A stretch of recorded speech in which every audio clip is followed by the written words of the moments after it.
প্রতি পদে, পদে যদি বাধা আসে তাহলে কিন্তু আপনার যত সুন্দর পরিকল্পনাই থাকুক, সেই পরিকল্পনাগুলি আপনি বাস্তবায়ন করতে পারবেন না।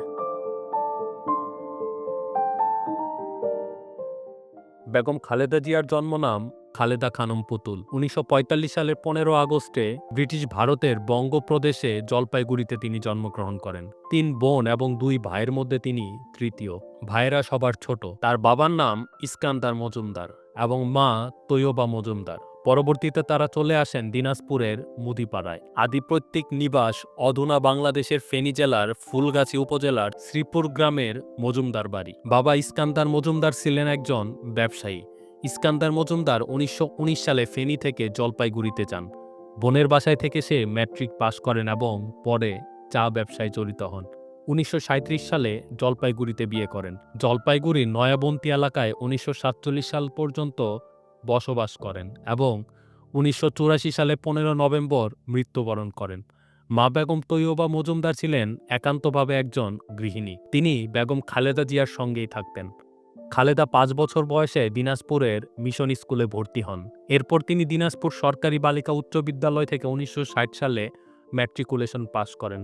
একই বছরে তিনি জিয়াউর রহমানকে বিয়ে করেন। এরপর থেকে তিনি খালেদা জিয়া বা বেগম খালেদা জিয়া নামে পরিচিতি লাভ করেন। তিনি স্বামীর সাথে পশ্চিম পাকিস্তানে বসবাসের পূর্বে ১৯৬৫ সাল পর্যন্ত দিনাজপুরের সুরেন্দ্রনাথ কলেজে পড়াশোনা করেন। খালেদা খানম পুতুল থেকে যেভাবে খালেদা জিয়া হন। খালেদা জিয়া বিধবা হন ৩৬ বছর বয়সে। তখন তিনি একজন সাধারণ গৃহবধূ ছিলেন। তারেক রহমান এবং আরাফাত রহমান ২ সন্তান নিয়েছিল তার সংসার। তার পুরো নাম ছিল খালেদা খানম, আর পরিবারের সদস্য এবং আত্মীয় স্বজনের কাছে তার ডাকনাম ছিল পুতুল। জিয়াউর রহমান ১৯৬০ সালে যখন পাকিস্তান সেনাবাহিনীতে একজন ক্যাপ্টেন ছিলেন, তখন তাদের বিয়ে হয়। তিনি বিয়ের পরেই তার স্বামীর নামের সাথে মিলিয়ে খালেদা জিয়া নাম নিয়েছিলেন। তবে রাজনীতিতে নামার পরে তিনি পরিচিত হন খালেদা জিয়া নামে। তার বড় বোনের ভাষ্যমতে খালেদা জিয়ার রাজনীতি নিয়ে কোনো চিন্তাই ছিল না।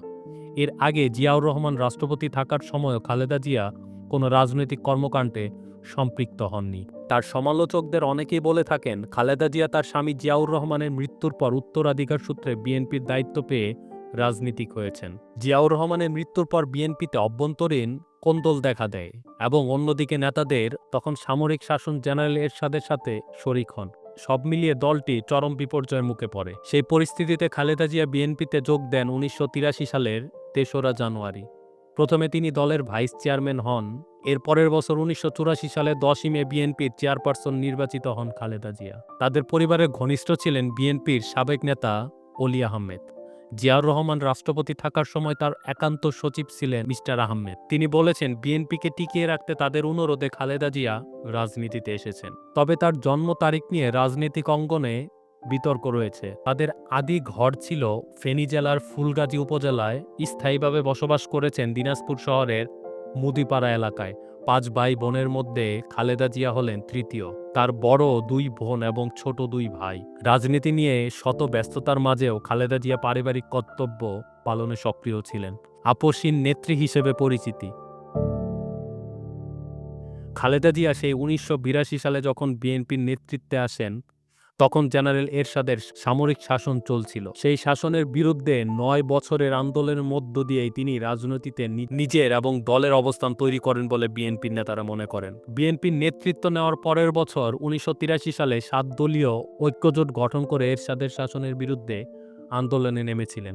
অন্যদিকে আন্দোলন করে আওয়ামী লীগের নেতৃত্বে ৮ দলীয় জোট এবং বামপন্থী দলগুলোর ৫ দলীয় জোট ১৯৮৬ সালের আওয়ামী লীগের জোট এরশাদ সরকারের অধীনে সংসদ নির্বাচনে অংশ নিয়েছিল। তবে বিএনপির জোট নির্বাচনে অংশ না নিয়ে ৯ বছরের রাজপথের আন্দোলনে থাকায় খালেদা জিয়া আপসহীন নেত্রী হিসেবে পরিচিতি পেয়েছিলেন। এরশাদ সরকার বিরোধী আন্দোলনে খালেদা জিয়া গ্রেফতার হয়েছিলেন ৩ বার। বিএনপি নিয়ে গবেষণাধর্মী বইয়ের লেখক মহিউদ্দিন আহমেদ বলেছেন, এরশাদ বিরোধী আন্দোলনের মাধ্যমে খালেদা জিয়া বিএনপিকে পুনরুজ্জীবিত করেছে। এরশাদ সরকারের পতনের পর ১৯৯১ সালে ২৭শে ফেব্রুয়ারি সব দলের অংশগ্রহণে নির্বাচনের মাধ্যমে খালেদা জিয়ার নেতৃত্বে বিএনপি ক্ষমতায় আসে। তিনি বাংলাদেশের প্রথম নারী প্রধানমন্ত্রী হয়ে ইতিহাস গড়েন। নির্বাচনে খালেদা জিয়া 5টি আসনে প্রতিদ্বন্দ্বিতা করে সবকটি আসনে নির্বাচিত হয়েছেন।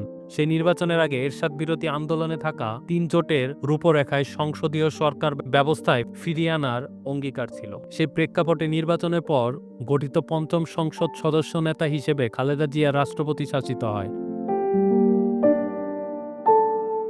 খালেদা জিয়া দীর্ঘদিন কিডনির রোগ, পচনশীল যকৃতের রোগ, অস্থির হিমোগ্লোবিন, ডায়াবেটিস, রিউমাটয়েড আর্থ্রাইটিস, অন্যান্য বয়সজনিত জটিলতায় ভোগেন।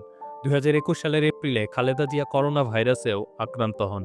তার বাসায় আরও 8 জনের করোনা ভাইরাস শনাক্ত করা হয়। 2022 সালে তিনি খুব অসুস্থ হয়ে পড়েন। 2022 সালের 9 জানুয়ারি জিয়াকে ক্রিটিক্যাল কেয়ার ইউনিট সিসিইউ থেকে স্থানান্তরিত করা হয়। তিনি উন্নত চিকিৎসার জন্য বিদেশে যাওয়ার সিদ্ধান্ত নেন। 2025 সালের 7 জানুয়ারি রাতে উন্নত চিকিৎসার জন্য কাতারের আমিরের পাঠানো বিশেষ এয়ার অ্যাম্বুলেন্সে করে তিনি ঢাকা ত্যাগ করেন এবং 8 জানুয়ারি লন্ডন পৌঁছান। 23 নভেম্বর 2025 তারিখে খালেদা জিয়াকে খুবই গুরুতর অবস্থায় ঢাকার এভার কেয়ার হসপিটালে ভর্তি করা হয়। খালেদা জিয়ার মুক্তি।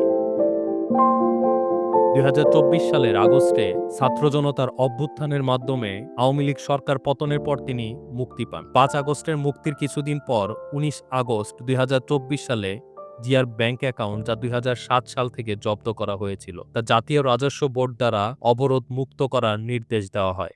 আজ 30 ডিসেম্বর 2025 আমরা একটি বিরাট রাজনৈতিক অধ্যায়ের সমাপ্তি দেখতে পাচ্ছি। বাংলাদেশের প্রথম নারী প্রধানমন্ত্রী, বিএনপির চেয়ারপারসন এবং দেশের রাজনৈতিক ইতিহাসের অন্যতম প্রভাবশালী নেতা বেগম খালেদা জিয়া আমাদের মাঝে আর নেই। তিনি আজ সকাল 6টায় ঢাকার এভার কেয়ার হসপিটালে দীর্ঘ অসুস্থতার পর শেষ নিঃশ্বাস ত্যাগ করেছেন।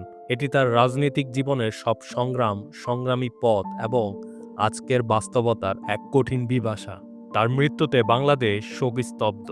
মানুষের মাঝে গভীর শোক ও শ্রদ্ধা দেখা যাচ্ছে। নেতাকর্মী থেকে সাধারণ মানুষ পর্যন্ত সকলেই তার স্মৃতিকে সম্মান জানাচ্ছেন। সরকার 3 দিনের রাষ্ট্রীয় শোক ঘোষণা করেছেন এবং আগামীকাল জানাজা হবে জাতীয় সংসদ ভবনের দক্ষিণ প্লাজায়। এরপর তাকে রাষ্ট্রীয় মর্যাদায় দাফন করা হবে। খালেদা জিয়ার জীবন ছিল রাজনৈতিক উত্তেজনা, সংগ্রাম, সাহস এবং বিরোধিতার গল্প, যেখানে কেউ করেছেন প্রশংসা, আবার কেউ তীব্র সমালোচনা। তবুও তার নাম বাংলাদেশ রাজনীতিতে অমনি স্মরণীয় হয়ে থাকবে। আজ তার মৃত্যুতে আমরা সবাই এক সময়ে দাঁড়িয়ে দাঁড়িয়ে ভাবি, একজন নেতা কেমন হলে তার প্রভাব কতদিন মানুষের মনে থেকে যায়। খালেদা জিয়ার গল্প, রাজনৈতিক জীবনের উত্থান পতন, সংগ্রাম ও অবদান তা ইতিহাসে থেকে যাবে।